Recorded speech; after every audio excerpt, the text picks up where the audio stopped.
For today's video po pala, magbabalik ulit tayo tungkol dito sa pagre-review sa Black Beauty shampoo with conditioner, o sinasabi nila na shampoo ng kabayo. Pero ito talaga ginawa talaga siya para sa tawag dito sa buhok na ng tao. So ginagamit na rin talaga siya para sa buhok ng tao. Yan po, bali ang every other day po pala yung paggamit ko na to.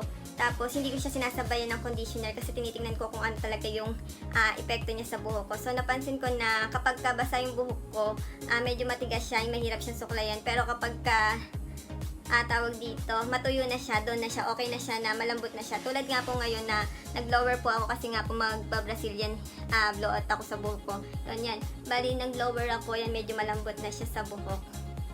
Yan.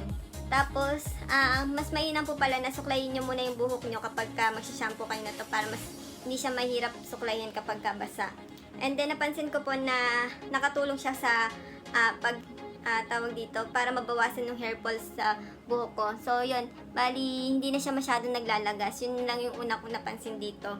So, nakatulong talaga siya sa akin para siguro tumibay talaga yung buhok ko kasi nga nakalagay dito na nakakatulong siya para sa stronger hair yun.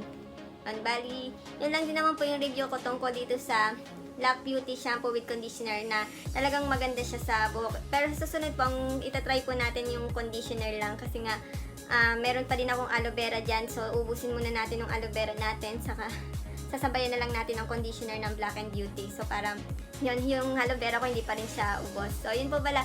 Bali, thank you po pala sa panonood. And then, mag-request po kayo kung ano po yung gusto niyo po ulit na reviewin natin. Kasi, dati nagkaroon lang din ako ng idea sa pagre-review na to kasi nga may nag-comment po. So, yun lang din mo po. Thank you po sa panonood. And then, please subscribe din kapag po hindi pa po kayo nakapag-subscribe.